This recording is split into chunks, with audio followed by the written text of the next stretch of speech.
La guerre froide, elle est finie. En revanche, ce qu'il y a eu, c'est une invasion extrêmement opportuniste de la part de la monarchie marocaine. Ça s'appelle la Marche verte. C'était la plus grosse duperie de l'histoire du monde moderne, où 350 000 Marocains, citoyens, civils, ont envahi pacifiquement cette zone qui était déjà en processus de libération. Il faut savoir que l'ONU a stipulé en 65, avec la résolution 1415 devant le Conseil de l'Assemblée générale, que ce pays, ce peuple était en droit à un processus d'autodétermination. Il était considéré comme colonisé.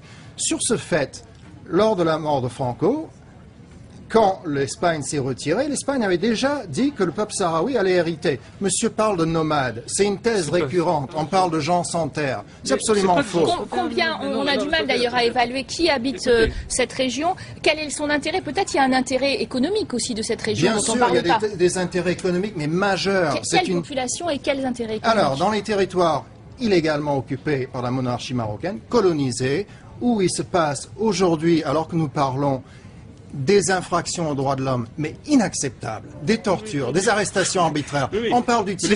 Laissez-moi dire une chose, s'il vous plaît. Vous ne trouvez pas au Maroc, de l'extrême droite à l'extrême gauche actuellement, quelqu'un qui est contre, qui est opposé à l'initiative marocaine, parce que vous parlez de la monarchie. Les Marocains, y compris ceux qui étaient, y compris ceux qui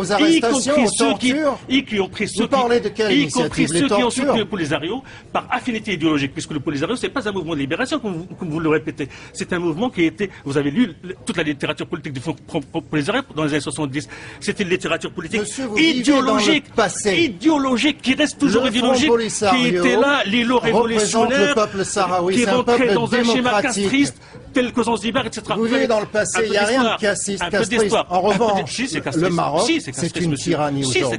Ce n'est pas une tyrannie, le Maroc. Regardez ce qui se passe au Sahara. C'est une démocratie dans la région, vous le dites vous. C'est absurde. Vous le dites vous. C'est la réalité, mais laissez à l'opinion publique internationale juger le Maroc, qui le juge tous les jours. Non, ça vous le dites. Pas vrai. Parce que vous êtes stalinien, voilà, c'est pour ça que vous le dites. C'est absurde ce que vous dites. Vous vivez dans les années 70. Mais les plus grandes démocraties au monde, les plus grandes démocraties au monde sont des monarchies, monsieur. Pour plus de compréhension pour nos téléspectateurs qui ont du mal à suivre quand tout le monde parle en même temps, pour vous, est-ce que justement on dit ça empoisonne la région? Est-ce que c'est une rivalité finalement de pouvoir entre Maroc et Algérie qui se joue là aussi et qui empêche l'évolution? Il n'y a pas de rivalité. La question c'est entre le Front Polisario qui représente le peuple sahraoui et les autorités marocaines. L'Algérie n'a rien à voir dans le débat.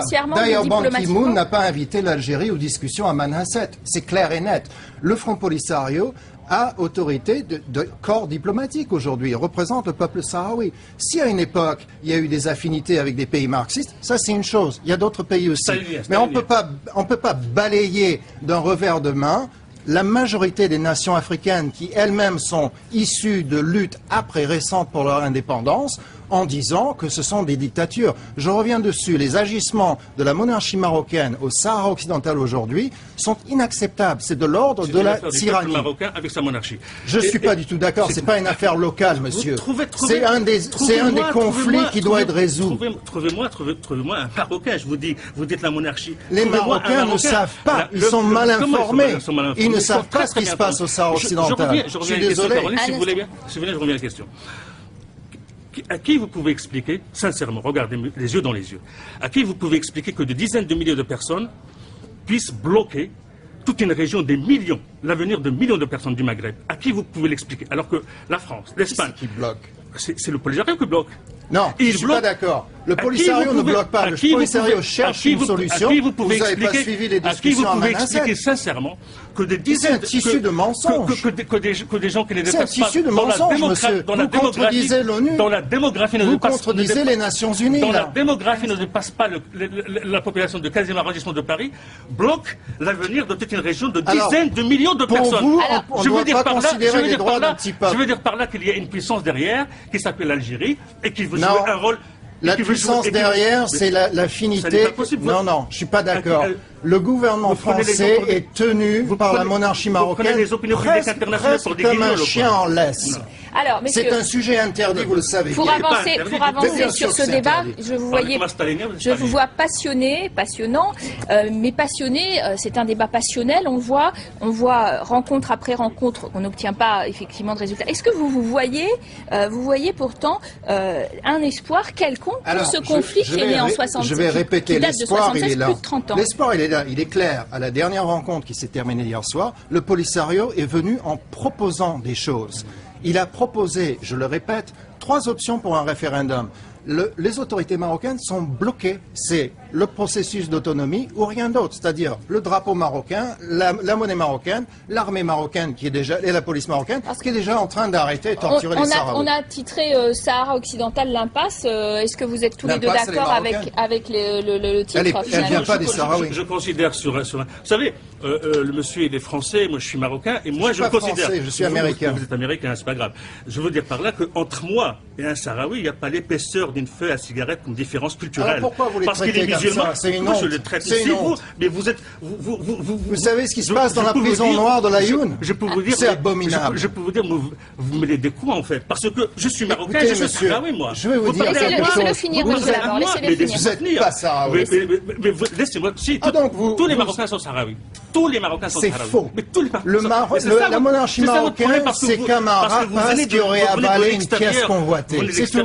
Mais vous parlez comme un stalinien, c'est un stalinien, il n'y a pas de mystère. Et ça me dérange pas parce que vos arguments sont iniques. Parce que vos affinités avec les dirigeants de Polisario sont idéologiques, et le Front Polisario reste le dernier résidu de stalinisme sur la planète. Messieurs, je crois que vous venez nous démontrer que c'était quasi inextricable. En tout cas, chacun campe sur ses positions. On va tout de même regarder ce qui se passe à la 5e rencontre. L'ONU ne désespère pas de trouver un accord sur ce délicat sujet du Sahara occidental et sur le sujet effectivement de réconciliation entre le Maroc et l'Algérie. Il n'aura pas lieu sur ce plateau malheureusement. Merci à vous d'avoir participé.